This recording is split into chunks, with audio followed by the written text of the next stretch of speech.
Okay, so for those of you that don't know, maybe you're a little bit new here. My name is Barry Jones, and I'm the executive pastor here at Spout Springs Church. And Pastor Steve is on a sabbatical right now.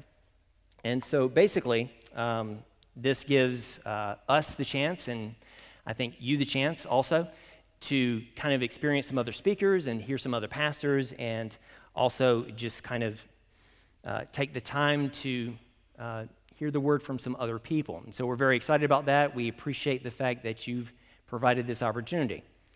That said, if this is your first time with us today, you have to keep coming for 3 months until Steve comes back, okay? So you can hear him speak. So sorry, you chose this day, so I can't help you with that.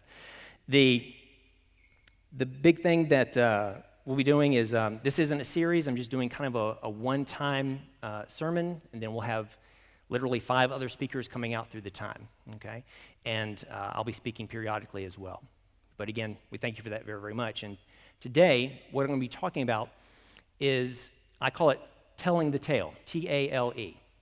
And it's just kind of about how we speak to one another, how we communicate with one another. And I've actually given this message a couple times. My first sermon was here about 11 and a half years ago. It was my very first sermon that I preached. I preached it somewhere about 5-6 years ago. And I'd like to kind of share it with you today, because I find that every time I share this sermon, we need it a little bit more. We need it, I would say, almost a little bit more desperately. Now, also, for those of you that don't know, I have 2 daughters. They are teenagers. They are 16 and 18 years old. Yeah, pray for me. Or just pillow me in my sleep, whatever seems more appropriate. But the thing is that I have 2 very good girls. Many of you have met them because they're involved here at the church. That's not something we force upon them. It's something that they do by choice. And I love seeing the women that God is shaping them to be. However, there are those times, you knew it was coming, where they can be, well, just rotten, soulless vipers. And I did not realize, because I grew up in a family that was kind of sarcastic. I know, right? And I can be as well. And I had no idea that I would download that onto their pristine little hard drives so that they would want to do it as well. One time, this was years ago. Elise may not even remember this. She was about 10 years old. We were at CVS, and we're walking around. I don't know why, but I just kind of did this number, and I said, my shirt doesn't smell quite right. It doesn't smell bad. It doesn't smell quite right. She goes, does it smell like old man? Because I may have a theory.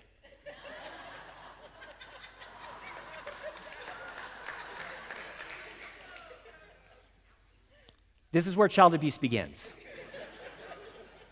Right there. Claire, another time, this was just this last Valentine's Day. She was at Walmart, and there was a couple in the same aisle. They were together, and they were buying each other some little gifts for Valentine's Day. And they were debating whether or not he should buy her flowers. And she said, I just don't know if you should spend that much money on something that's going to die. To which Claire piped up and said, yeah, and the flowers die too.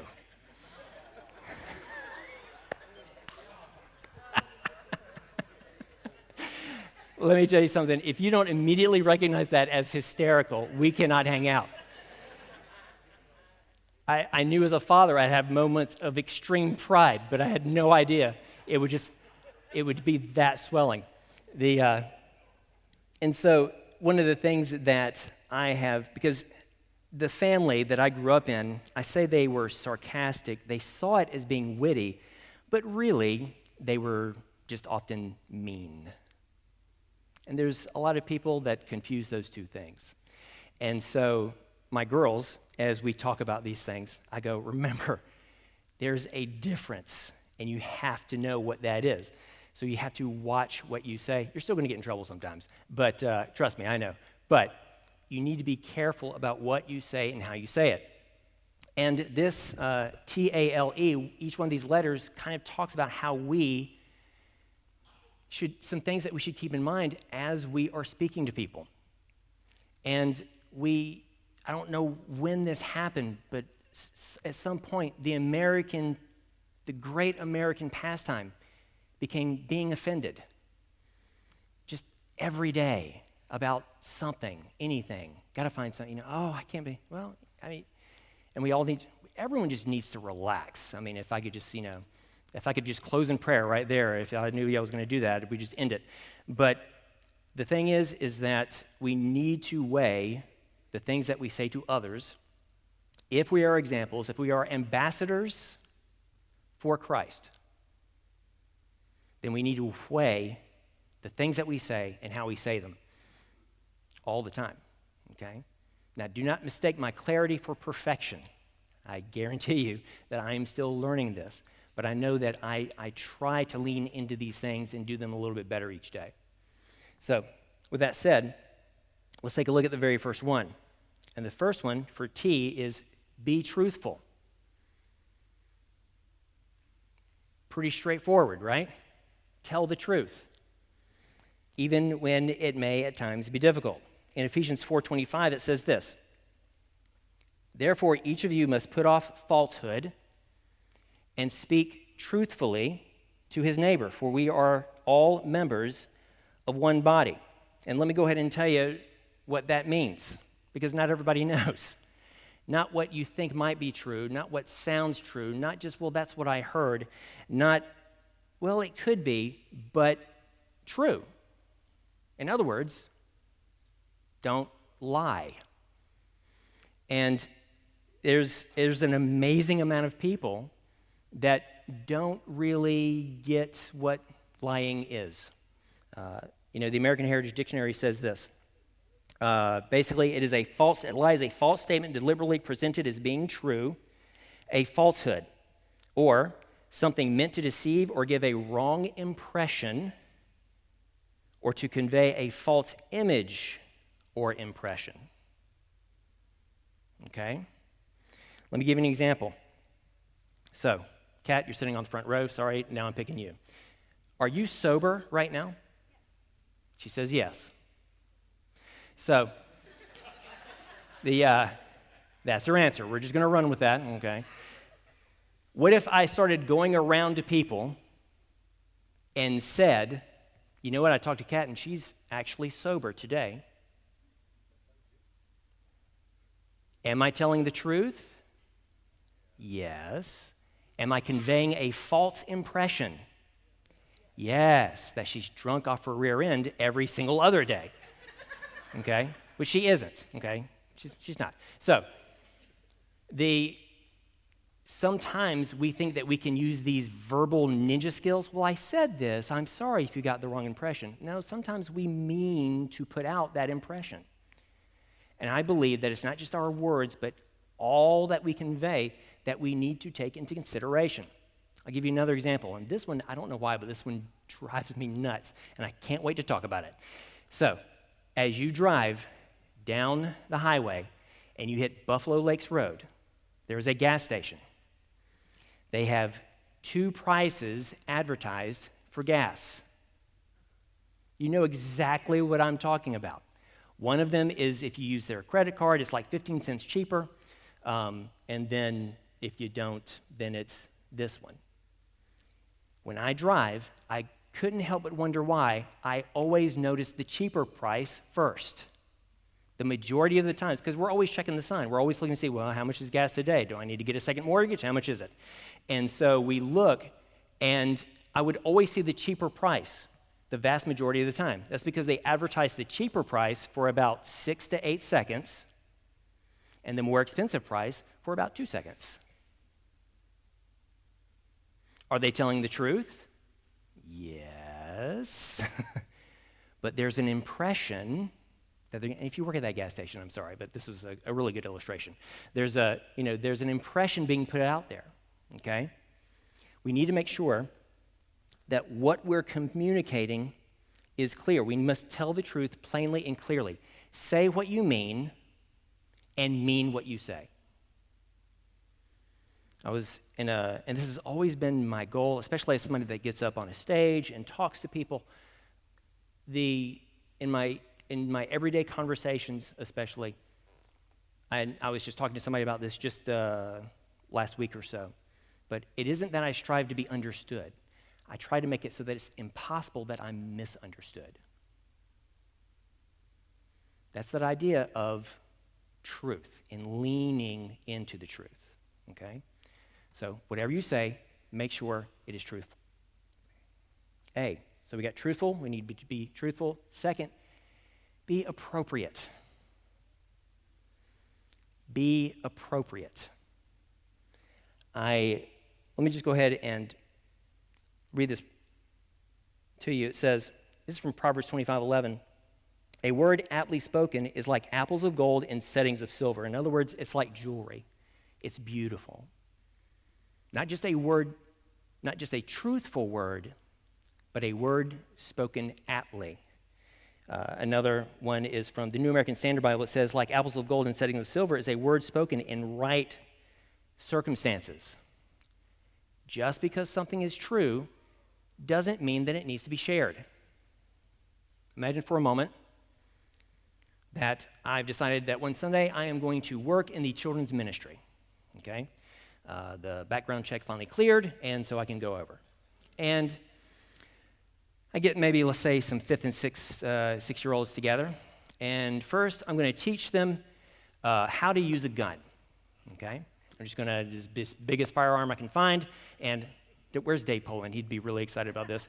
I'm going to shoot them, I'm going to take their tiny little finger and put it on the trigger, and then bam, and just show them how to do that. And then I'm going to teach them where babies come from. I'm going to give them all the details. We're talking slideshow, okay? Dark web, just going to tell them the whole thing, okay?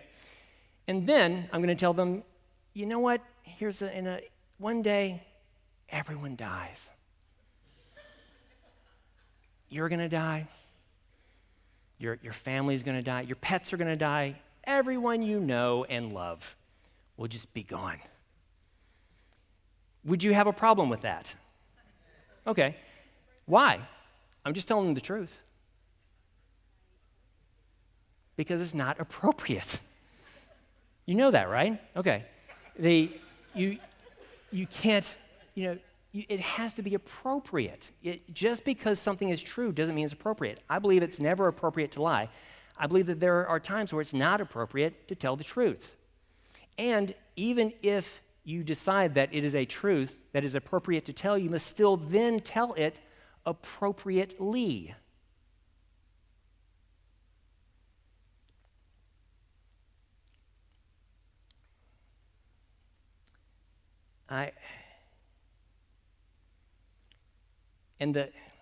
Y'all know that person that likes to just tell it like it is? Aren't they fun? Aren't they the best? And don't they have the world's most punchable face? Why? and they just, I just tell it like it is, and I just don't get it. And because it seems like their lack of friends would show them that that's not necessarily how you need to be speaking to people. And a lot of times, the people that like to tell it like it is, very often what they are expressing are their opinions and not the truth. Something else that we need to make sure that we know that there is a difference. Can I just tell y'all this? One of the things that we sit down when the staff and I get together and talk is we ask the curmudgeon question. For those of you that don't know what a curmudgeon is, you're looking at one right now. And it's someone who can speak rather bitterly about things and kind of lean into anger. And so I'm trying not to do that right now. But let me just tell you this, not every conversation you have with other people needs to be an op-ed about your opinions. It doesn't. Isn't that neat? And you don't have to always be constantly expressing those things. sometimes I wish, because, as a pastor, I talk to people from all kinds of backgrounds. And there are times where I wish I was a movie director. So when I'm in the middle of a conversation, I just go, and cut, and just end the conversation. Did we really land on the moon? Yes, we did. Cut, and then just move on. We need to make sure that we're differentiating between opinions and truth. We need to make sure that we are speaking appropriately. Even Jesus said, to his disciples, there are things that I wish to share with you, but you are not ready yet. Okay? So give consideration, not just to the truth, but how things are said. Third, be loving. We must be loving. In Ephesians 4:15, it says, instead, speaking the truth in love, we will in all things grow up into him who is the head, that is Christ. In other words, do you have that other person's best interest at heart? This is easy to explain and sometimes hard to do, especially when the person that you're speaking to is kind of a jerk. And I know this because for many years of my life, I was that jerk. As I told you, growing up in this family, where sarcasm and meanness were kind of the conversation of every day, this kind of bled into other conversations. And part of it was growing up, and part of it was seeing how it was affecting my relationships. Part of it was over even into the years of going into ministry, where I would just want to say something, and y'all know what I'm talking about, where you have that perfect witty comeback, and you just want to, and you just kind of, just want to drive it home, and it tastes delicious, doesn't it? It's just life sometimes offers nothing sweeter, but we have to take that and we have to shelve it, because I would be sitting there and I would want to say that thing, and a second voice would come in and say, one day you're going to get punched in the face. And finally I said, you're right, second voice. I should not be doing this. And over the years, I have learned to just realize that there are things that need to be said that don't need to be said, especially if I am focusing on the other person instead of myself, what they need and want, as opposed to what I may want. There's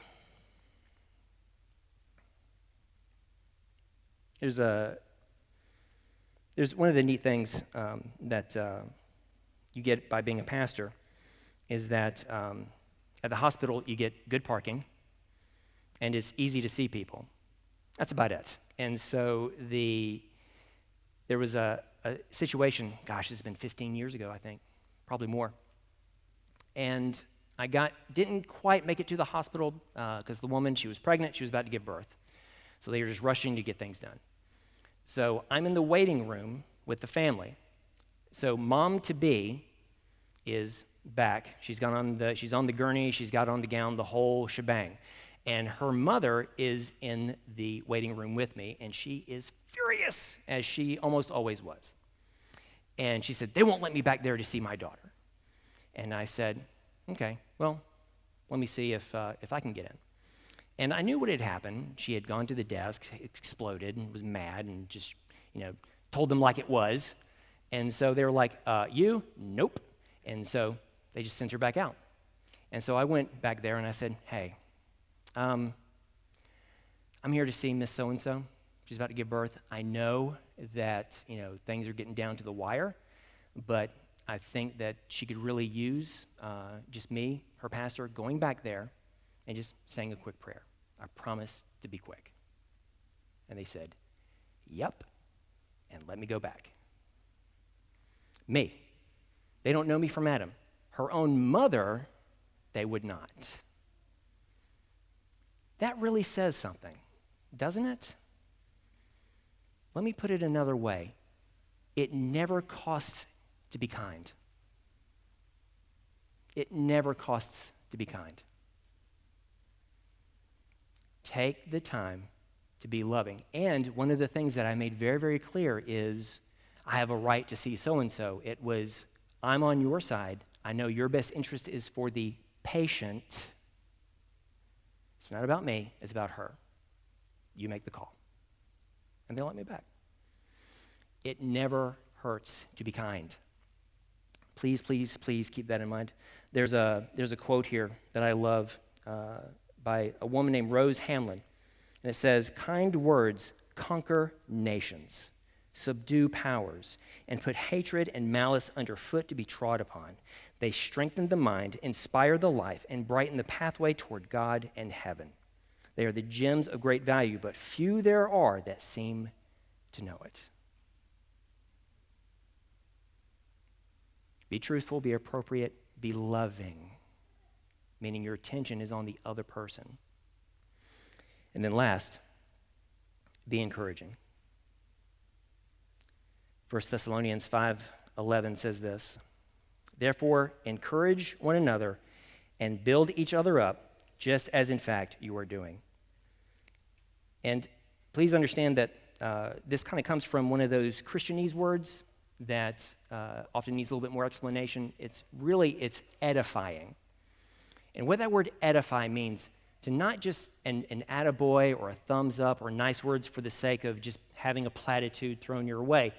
It means you're building that person up constructively. Sometimes it's saying words of encouragement. Sometimes it's sharing words that may be a little bit more difficult to express. But you're building that person up and encouraging them and trying to set them literally on the right path. And it means praising them for the right things, but also helping them sometimes when they get into the wrong things. There's very often what seems like good wisdom isn't. And we've all heard that phrase. In fact, you can finish it for me. If you can't say anything nice, exactly, that's not biblical. It's not biblical. The verse that we just read says, be encouraging. Lift that person up. Therefore, encourage one another. Not when you feel like it, not if they're a moron, not just build each other up just as in fact as you are doing. They're already doing it and doing it well. And he said, please, please, please, please, keep doing that. Work together. There was it's amazing just what the right words can do for a person. There was a situation, a social experiment, where they brought in the top 3 teachers in the state. I don't know the state, but they brought in the top 3 teachers. And they said, we want to do an experiment. We're going to put each of you in a classroom with the top students. They get about 90 students, 30 per classroom, however that works. And said, so we've got the top 3 teachers. That's you. We got the top students. That's them. And we're just going to have you teach them and see what happens and see what manifests. Is it going to be cool? Is it not? Just see what takes place. And they went in there, and the results were off the charts. The kids did amazing, not just in terms of their schoolwork, but there was collaboration, there was discovery, there was interest. The kids had this growing curiosity, and it was just an amazing thing, and it just worked phenomenally well. And they brought the teachers back in kind of to debrief, and they said, so here's the thing. Those kids aren't the top students. They were chosen completely at random and then brought into your classrooms. To which they said, wow, we really are the top teachers. Nope. You were chosen at random as well. But because they went in there with that belief, and true, they did get lied to, but that kind of counters my first point. But they they kind of leaned into that belief, and they took that and just rolled with it. And so we have to make sure that we're not just saying the right things but we're trying to, if we really are loving, then edifying someone, encouraging someone, building someone up really should be on the heels of that. If we really do love other people, we should have their best interests at heart.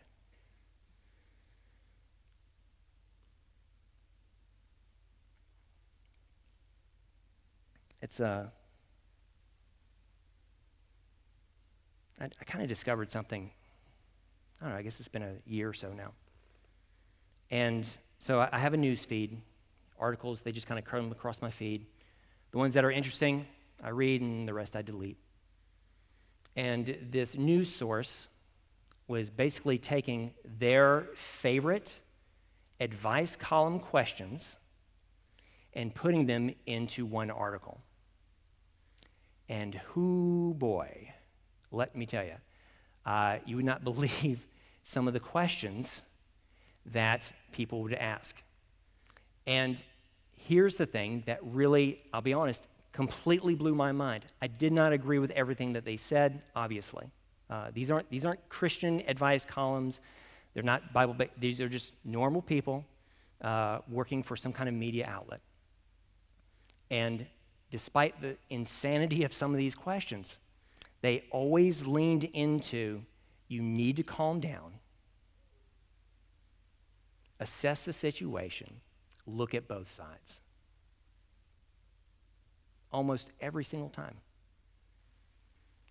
There was one where a lady said, there's a lady in my neighborhood, and she just bought a brand new car. And it was a very expensive car. And she drives it around. And whenever she sees me walking down the road and she's in her car, she waves at me. Well, let me just tell you something. She never waved at me before she bought that car. She just wants me to see her in her brand new car. What should I do? And the lady was a lot kinder than I would have been. She was very kind, and she said, have you ever gotten a new toy? And you were really excited about it? Hey, I just got a new Death Star Lego set. It's got a tiny little Darth Vader in it. You're 37. I know. She's got a new toy. When she waves at you, here's an idea. Wave back. The big thing here, folks, is a lot of us are going to need to we need to relax. We need to not take ourselves quite so seriously. The issues, the things that need to change in the world, the influence that we should have, the positive influence that we should have on people, the things in the world that need to change, that we take seriously, ourselves a little bit less.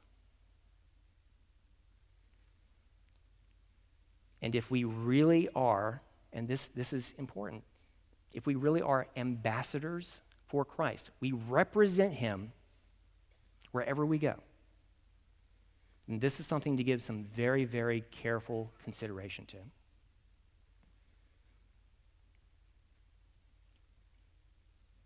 In closing, I want to share with you, first of all, that maybe you've been coming here for a while and you've heard Pastor Steve talk about these things. And basically, we offer you several things. First of all, we have a communion station, right back over there. And also, there's one here. We also have our cross, if you'd like to spend some time in prayer. And we also have what is called our blue bag. A blue bag, we have some at the end of each stage. There's some back on each table. And if you pick one of these up, because you're ready to become a follower of Christ, you want to know what it means to make him your leader and your forgiver. And if you pick one of these up, someone will come alongside you, and they'll explain in very simple terms what it means to be a follower of Christ. Okay? Also, if you're someone that is ready to get maybe involved here at the church, you want to step in, you kind of want to know what we're about and that kind of thing, what we offer is something called an orientation chat, okay? And basically, we just kind of sit down with you. It takes half an hour. We tell you a little bit about ourselves, talk to you about how you'd like to get plugged in, and we simply help you do that. Not so that you can just be plugged in here, but you can kind of learn about yourself and how you may get plugged in wherever church you may go to in the future, okay?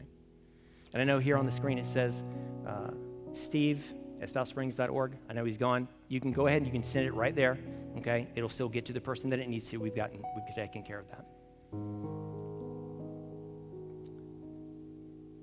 But take the time to really consider, do people see Christ?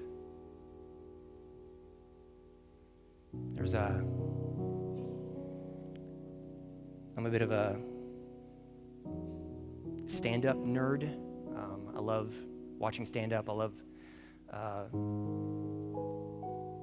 just watching it and knowing who these guys are. And there was a guy that passed away about 6 months ago, I want to say, named Norm Macdonald.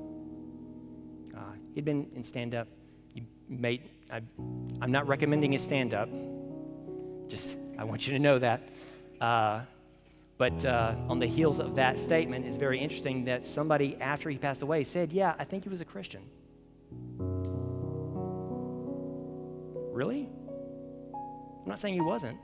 I'm just saying that I never would have guessed that. Do people, when they think of you, do they go, yeah, that person's a Christian? Or do they have to guess? Would someone need to come along and say, yeah, they are too? I know these are tough questions, and let me tell you, again, do not mistake my clarity for perfection.